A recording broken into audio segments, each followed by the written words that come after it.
చామదుంపల పులుసు అంటే మీలో ఎంతమందికి ఇష్టమో కమెంట్ చేయండి. ఈరోజు ఈ వీడియోలో సింపుల్ ప్రాసెస్లో ఎటువంటి మసాలాలు కూడా వేయకుండా చామదుంపల పులుసు ఎలా ప్రిపేర్ చేసుకోవాలి అనేది చూసేద్దాము.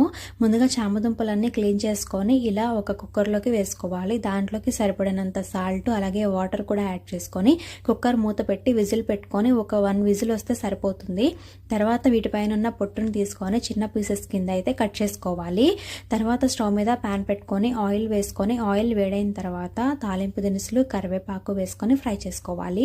తర్వాత సన్నగా కట్ చేసి పెట్టుకున్న ఆనియన్స్ ముక్కలు పచ్చిమిర్చి కూడా వేసుకొని ఫ్రై చేసుకోవాలి.